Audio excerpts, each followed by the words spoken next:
Let's cook all the bacon.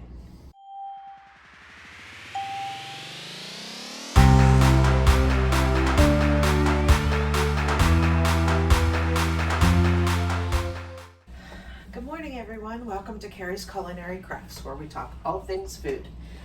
And today we're going to do a little bit of preserving. I have a whole bunch of bacon here. You can see on my counter here.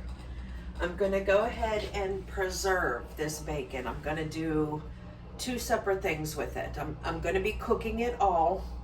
I am leaving 2 pounds in the freezer in case I need to fresh cook some at some point with a recipe or something. But the majority of this, I'm going to cook it all, and some of it is going to be canned, and I'll bring you along that process with me. And the other part of it is going to be just stuck in bags with a paper towel and in the freezer. So it's already cooked. It's just like your grab and go. All you need to do is heat it up. My son likes to make breakfast for himself before he goes to school in the morning, and he'll make some eggs, and he likes to have some kind of meat. So I bought the bacon the one time, the already cooked bacon, just to see if he'd like it, and he loved it. And the problem with those packs is there's not very much in there. My son could eat that whole pack by himself. It's not like it's a whole pound of bacon. There's like 6 or 7 slices in there or something. So I'm gonna go ahead and cook all the bacon and can some of it, and then freeze some of it for him that he can just reach in and grab out a few pieces. So come along with me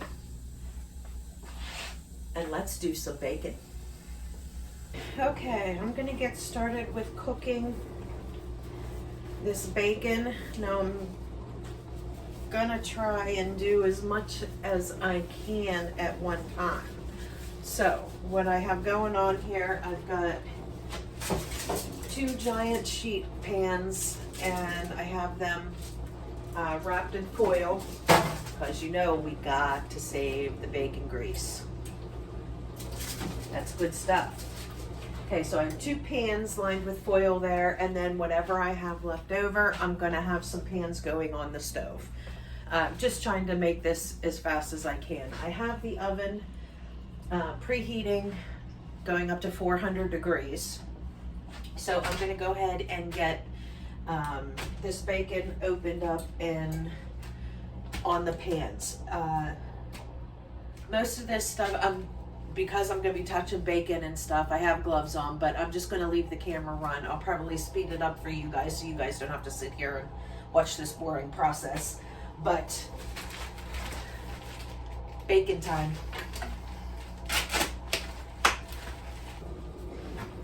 Now with the bacon, I learned a little trick from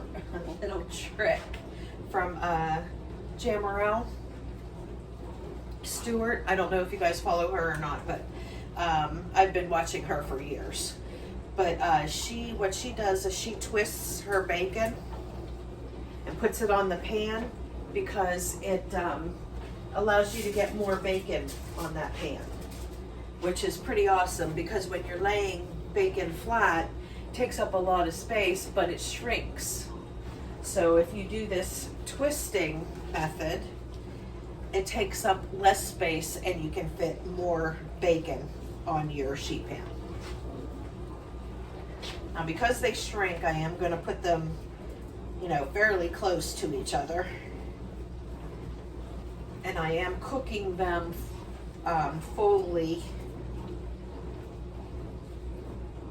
So I don't need to worry about some of the bacon being raw or anything. I am fully cooking the bacon.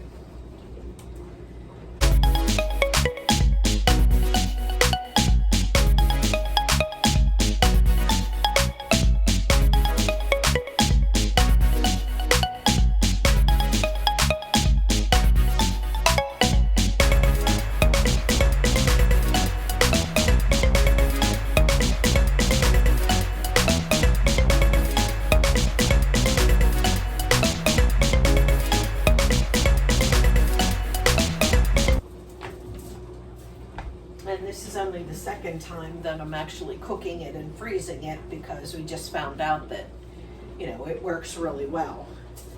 Like, I bought it that one time just to see, you know, how it tasted and whether it would be used, and I used it and my son used it, and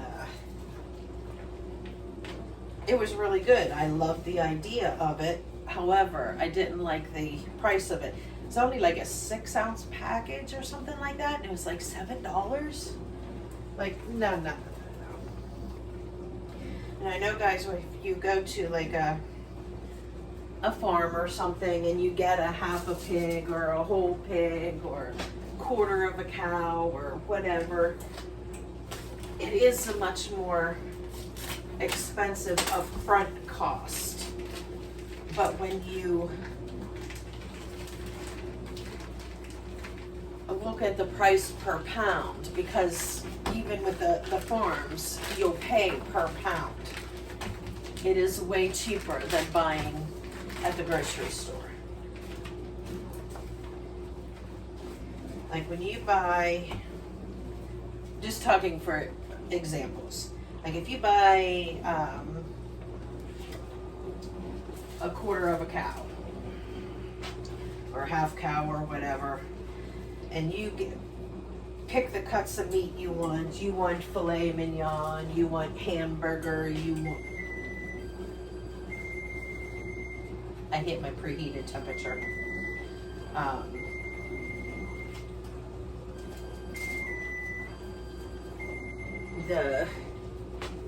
What was I saying? Oh, the filet mignons, and you want hamburger, and you want New York strip steaks, and you want this, and you want that, and all that other kind of stuff. It doesn't matter the cut of meat that you get, whether it's filet mignon or it's ground beef, you're going to pay that same amount per pound. So I know, like, around where I am, the going rate right now is about $5.99, $6.99 a pound for if you're buying bulk cow. And so if you think of that, now think of if you go to the grocery store and you look at filet mignon, it's like $19.99 a pound, and your New York strips are like $12.99 a pound. Now your hamburger is like $5.99 a pound if you're lucky. You know, nowadays you get it on sale, it's less than that. But when you get it from the farm, it's that same price for all the cuts of meat, regardless what you get.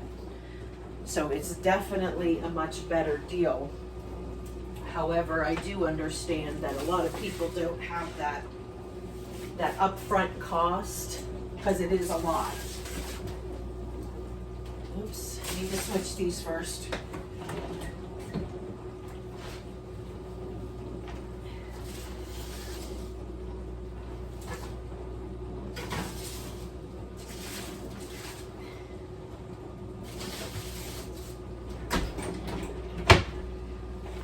But if it's something that you can do to plan for it, it makes it a lot easier. Like, say for example, you know, tax season's coming up, and if you generally get a tax refund, maybe that's a portion of that you want to put toward, you know, going to a farm and getting, you know, a half a cow or quarter of a cow, if you have a place to put it. You know, if you don't have a place to put it, then that's totally different.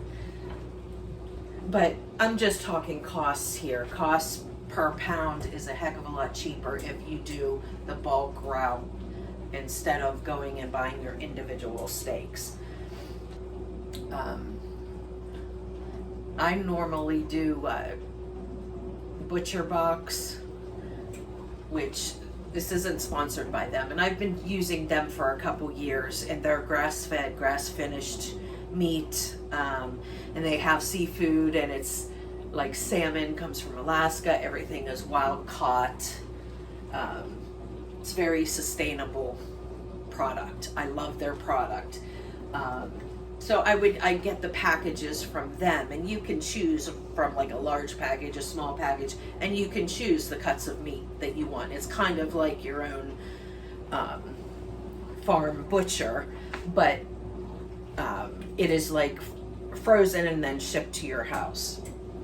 So I have been using them for the last several years, and I absolutely love them. But we have several farms in this area that I want to purchase in bulk, and I just never had that upfront money. So I think this year, well, I certainly hope we get money back this year. Last year we owed tons. But I'm hoping that we get back this year, and I think I'm going to use a portion of that to get some meat from the farmer, whether it's a pig or cow, I don't know. But I'm hoping. That's the plan. All right, so I have two of those trays in there. I only have 4 left. They fit a lot more than I thought. So I think what I'm gonna do is I'm just gonna go ahead and finish cooking those, and then I'll put the rest of these on those 2 sheet pans whenever they come out.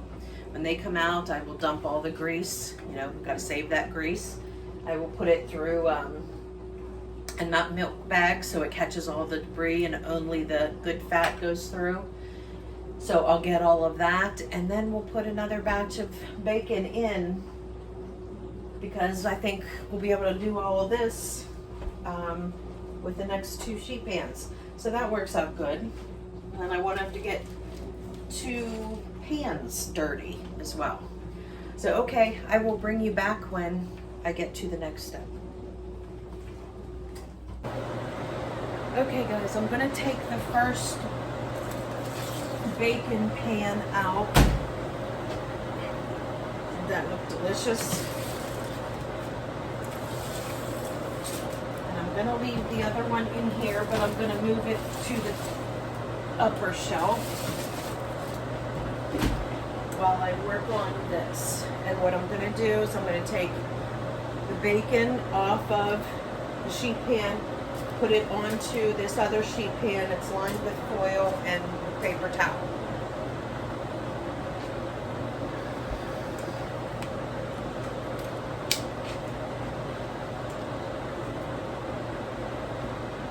That look good. So, are you a crunchy bacon person or a softer bacon person? Or are you like me, that you don't care just as long as it's bacon? I do enjoy it both ways. I don't mind. I prefer the softer, kind of like this. It's parts of it are crunchy, but then parts of it are soft. Kind of like a mixture of both, I think, is my favorite way to have bacon.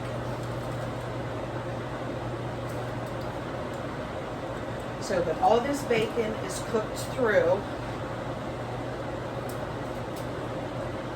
So then I can decide, you know, some bacon I'm going to go ahead and can, and some bacon I'm going to just stick in the freezer as cooked bacon. So what I'm going to do is I'm going to find the pieces that are less cooked than others. Those are the ones that I will can, so they can handle more of the canning process.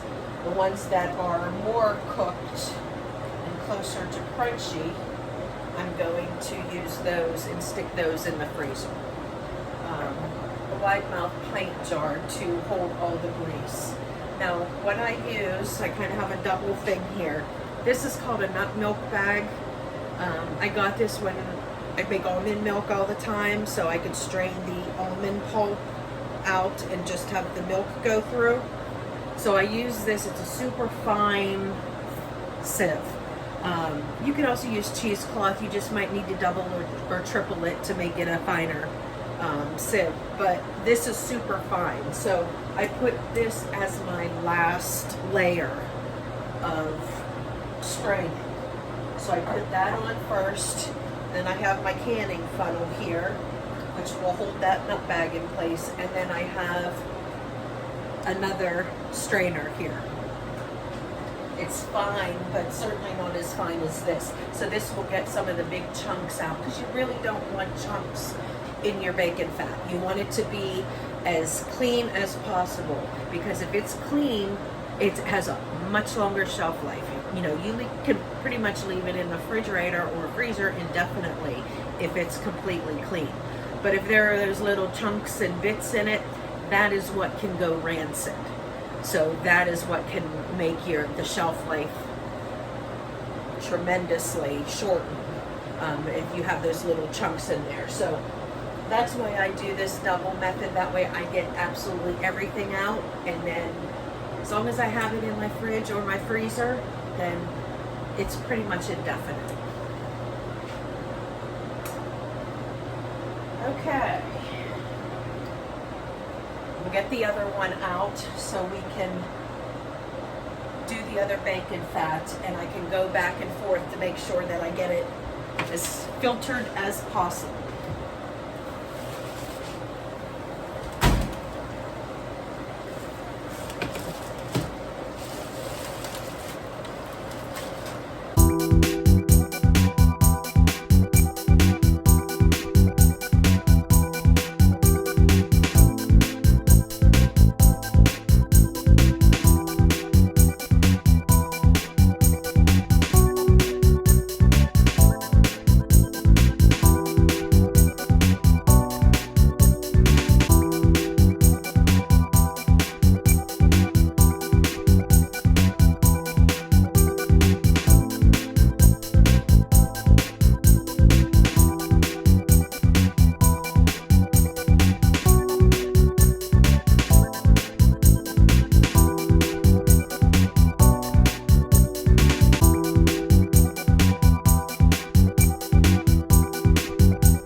You know what else I'm gonna do?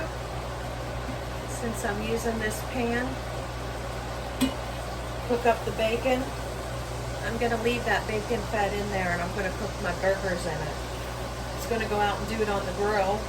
I always do burgers on the grill, but it's really, really cold out there. It's in the 20s. So I think I'm going to utilize this big pan and this bacon grease and cook the burgers in. Okay guys, this bacon is done. I'm just going to go ahead and leave it in the pan because I'll be cooking it up or heating it up later for the burgers. So I'm going to go ahead and just leave that in there. And our next bacon is ready.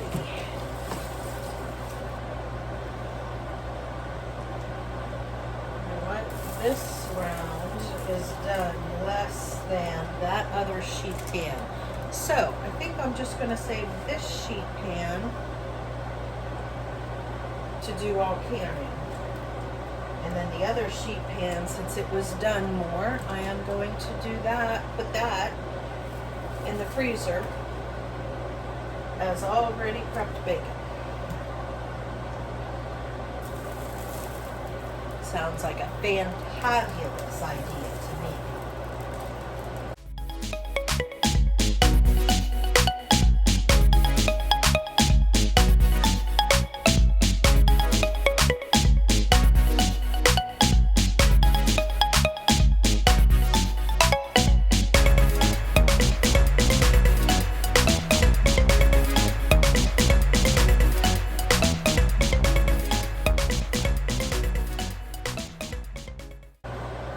Awesome is it, guys, to have all of this awesome bacon grease to use for cooking.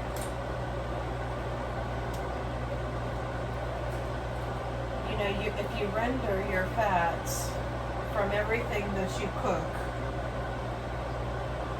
you never have to buy oil. Beef, you can get tallow. And chicken, I forget what that's called. Schmaltz, something like that. The chicken fat, but the chicken fat I always use and make stock with. But anything that you're cooking, you can always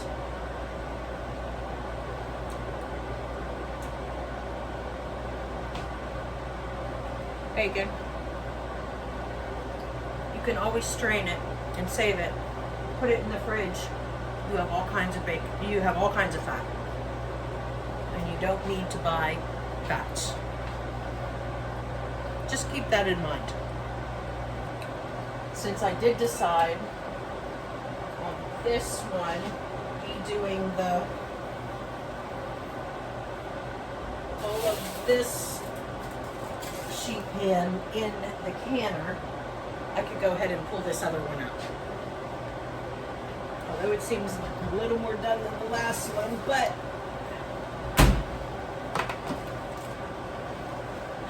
that way I got one sheet pan that I'm freezing, one sheet pan that I'm canning.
start canning up my bacon that I have here. Already did the one pan, put it in the freezer. Now we're going to go ahead and can up this bacon. This bacon is a little less done than what the other bacon was because we're going to be pressure cooking it for an hour and a half. So it will be plenty done by the time it's done pressure cooking. So now some of this I'm going to cut up into small pieces like bacon bits, and some of it I'm just going to go ahead and leave whole. And I have a couple different sizes of jars here. I've got a few pints, but the majority of them are half pint jars here. Because usually if I need bacon bits, one of these will be fine, or I just need a little bit if I'm putting it on a salad or something like that. So I'm going to go ahead and can my bacon into smaller jars, not the quarts, because we might not use all of that in one sitting. So I'm going to go ahead and in the bigger pint jars, I'm going to go ahead and put whole bacon in, and then I'll go from there on what I'm going to do with the others. Now, normally you could just dry pack these, especially if you're doing the raw pack bacon method. You'll need to use parchment paper and you wrap it in there, but I've partially cooked mine, so I don't need to do that method. So with these bigger jars, I'm going to go ahead and stick them in whole into these.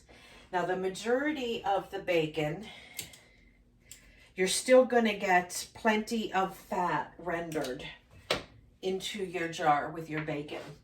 But I am going to put just a little bit of liquid, not a lot. I have this one can of veggie stock from 1020. This is the last oldest can that I have. So I'm just going to put just a wee little bit in it once I put the bacon in it, just so there's some juices in there. But the bacon itself, since they're not fully cooked, it's going to produce its own fat and so forth to put in there. I just want to go ahead and use this up. So let me get another funnel.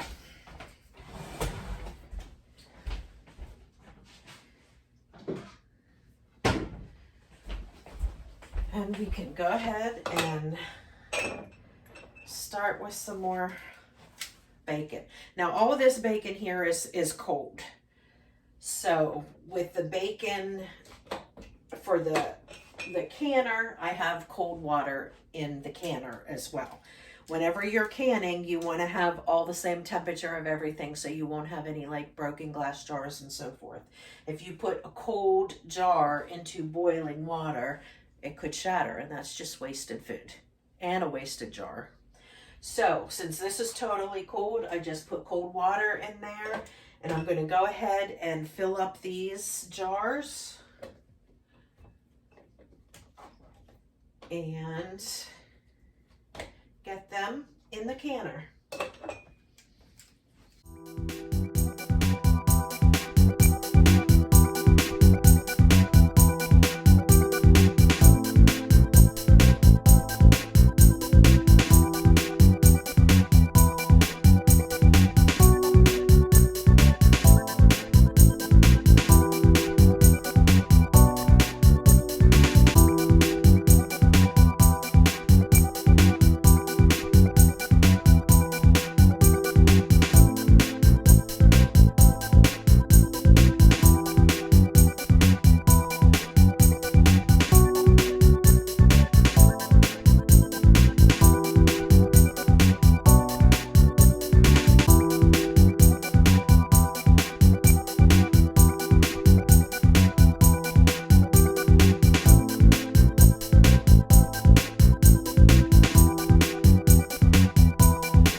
leave a 1-inch head space in here. So you want to leave it down to that bottom rim there. Now I'm going to go ahead and I'm going to put just a little bit, you know, just like a quarter of the way up the jar, just to give it a little bit of liquid. So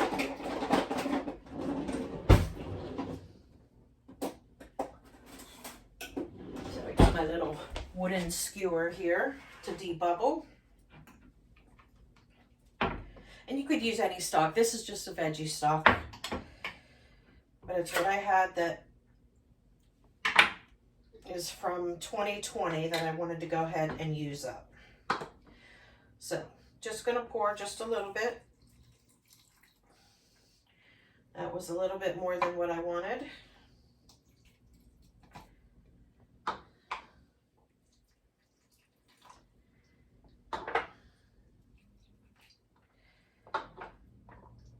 I mean, you literally only need to put a wee little bit in because the bacon has taken the majority of the room up. So you just want a little bit of liquid in there for wetness. So this one that has way too much, the liquid come the whole way up here. I'm just going to go ahead and pour some of this in here. All right. One more jar used from 2020. Now I'm just going to go ahead and stick in my skewer around the edges. You just want to get it down to the bottom where that liquid is and just shake it up a little bit. Okay, now I'm going to get some new lids, and I am now going to turn on my canner. I'm going to put it on high. Now I'm going to wipe my rims off. I'm going to use vinegar. I need to get a paper towel because you want to get any debris or grease off of that seal or off of the ring there, so you don't have a problem with your jar sealing. So you just take the vinegar paper towel and you just run it around the rim. You do this for all your jars. And that vinegar just cuts right through the grease.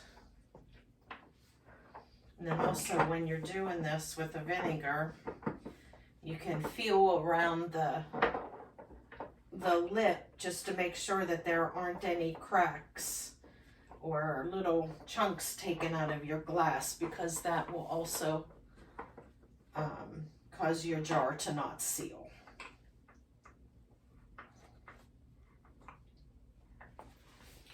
All right. Can't remember if I did this one or not, so it's getting done again. All right, so I have my new lids here. I keep the used lids and I marked used on it, or unless what you could read from prior to is still on there. That way I know that they're used, but I will use those for dry storage. You can still use those with your vacuum sealer and suck out the air and seal them that way for dry goods. So I definitely keep my used lids around. Now we're going to go ahead and put on all the rings, and we're going to get them into this water.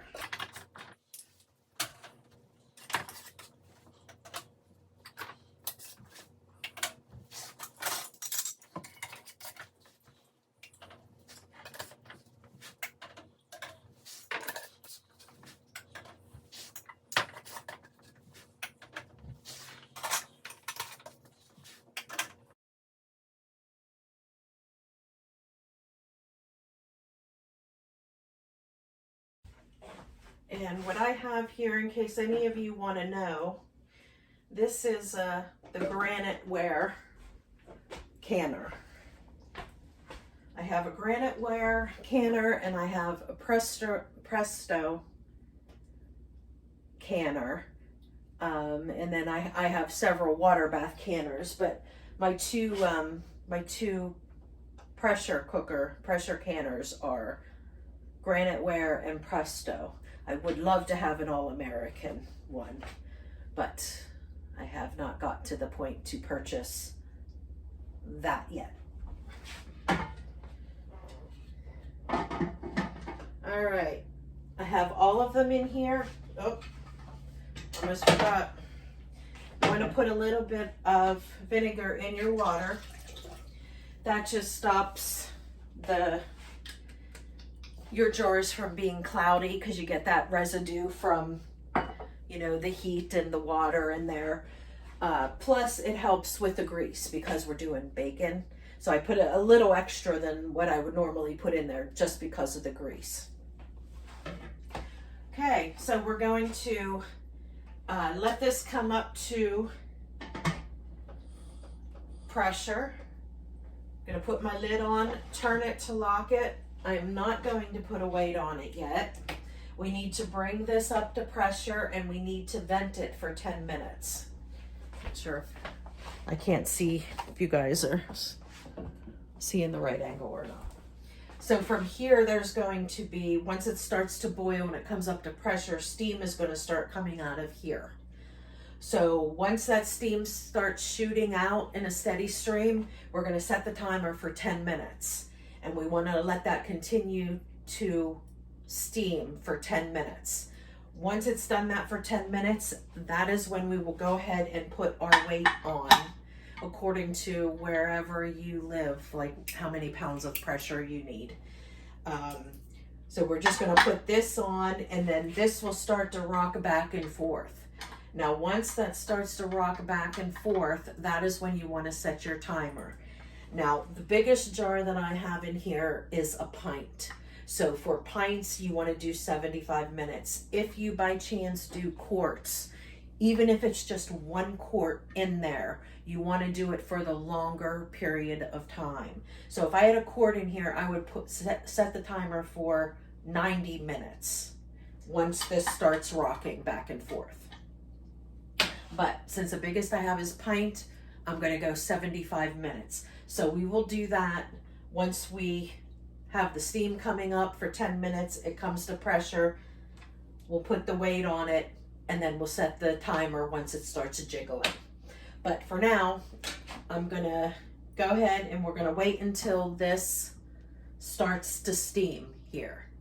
And once it starts to steam, I'm going to set my timer for 10 minutes. And I'll bring you back after that 10 minutes and put on the weight. Okay guys, the 10-minute alarm is just about ready to go off, but I wanted to bring you back. This bacon fat has cooled off, so I kind of wanted to show you the difference here. You see how it's dark down here and light up here? That is showing you the difference in the quality of bacon that I've used. This bacon down here is the butcher box bacon. This bacon up here is your Walmart brand, the True Value brand of bacon. It's still good stuff. It's still bacon fat, but it's nice that you can see the much darker, the better quality that I get from getting from a farmer as opposed to from the grocery store. So this is my nice clean bacon fat. I'm going to go ahead and stick it in the fridge. I put the date on it, labeled it, and then I wanted to show you, this is bacon fat that I already had in the fridge. I just wanted to show you how it solidifies. If there's any sediment in there, it's going to go down to the bottom, and you would see it down here. There's no sediment down there. So you know that this is just pure fat, bacon fat. And this is what it looks like when you keep it in the fridge. It turns white, and then you can just scrape it out and use it as your fat. Perfect timing. There we go. So the timer has been going off. This steady stream here has been going for 10 minutes. Okay, I hope you can see that. Can you see that? Let me try and pull you a little closer. Can you see that steady steam right there? So that's been going for 10 minutes. So now it's time to go ahead and put your weight on top. Now it's not going to take it long at all for this to start jiggling. So I'm just going to leave you on here, and within a minute or so this is going to start jiggling. And once it starts jiggling, that is when you're going to set your timer for, we are doing it for 75 minutes. But remember, if you have a quart in there, then you need to do it for 90 minutes. And it's almost dinner time for you, kitty. Not quite yet. And just a reminder for you folks, or if you're new to canning, once this comes up to a jiggle and you set that timer, if at any point of time that stops jiggling, you need to restart your timer. You need to bring it back up to its jiggle, and you need to restart the timer. So if you have, if you are canning in a place where there's a fluctuation in temperature, you may have that problem. If that is the case, if you're in a drafty area or something, you can see it is now starting to jiggle and make that noise. See, once it comes to this, in my kitchen, I can turn it down now, just a little bit. Just like maybe put it at 8 out of 10 on the scale. But if you live in if you have a really drafty kitchen and there's a lot of air that's going through there, you might want to leave that up at high just to make sure that you keep jiggling. Because there's nothing worse than this stopping and you having to start all over again. We've all done it, but you try and want to avoid that from happening. That's just a waste of your time. So you want to just keep it jiggling for an hour and a half. Now that it's jiggling, I'm going to set my timer. I only need to do 75 minutes because I have pints in there. Timer, 75 minutes. Start. And then that's all there is to it. When this is done, then I'm just going to turn off the burner, push it to the back so it's off of the burner, and wait until this comes down to 0 pressure.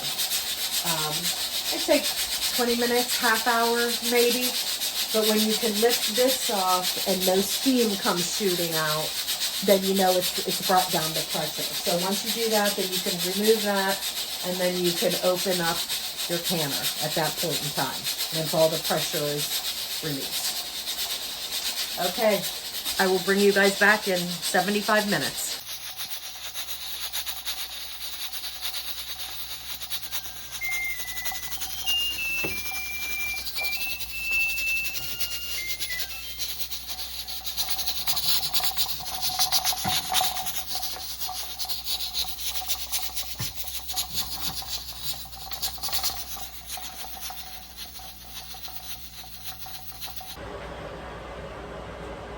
My canner is done.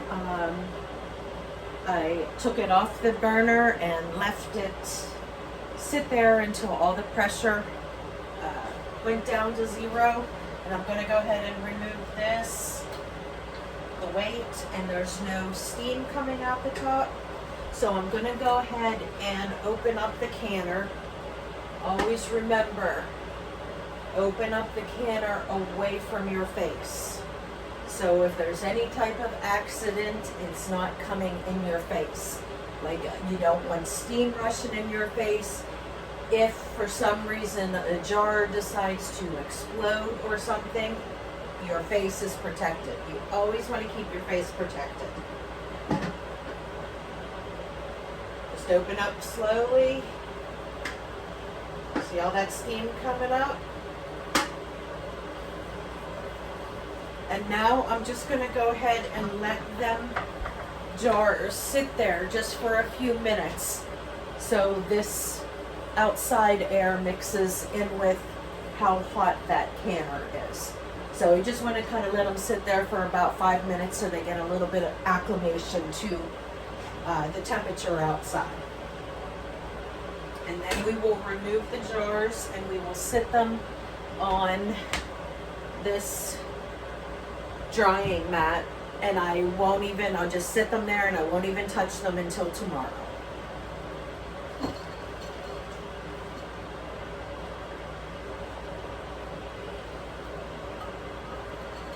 Keep hydrated, folks.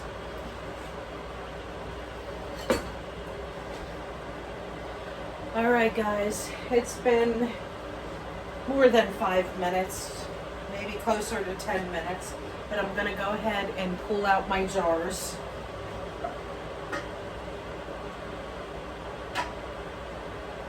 I noticed one of the lids came off of one of mine, so we will see if it will seal or not.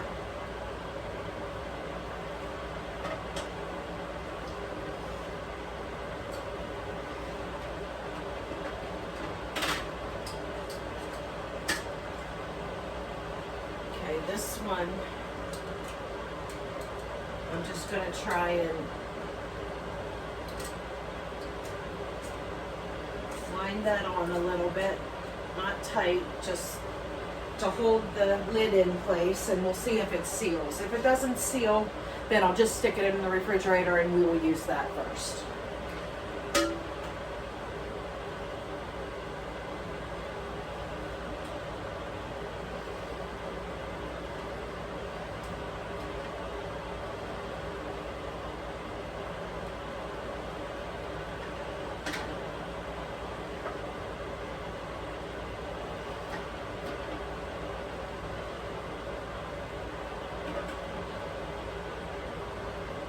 Okay, there is our bacon. Okay, wanted to bring you over and give you a nice close-up. See that boiling? And see the bacon has left out a lot of wonderful juice in there. That's why I didn't fill it up, because I didn't want it to siphon out.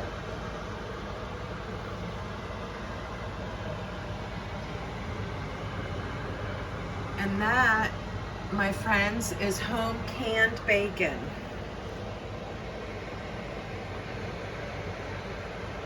And it will last on your shelf as long as the seal is not broken. But this, it's not going to take very long to go through. And there you have it, guys. Canned bacon.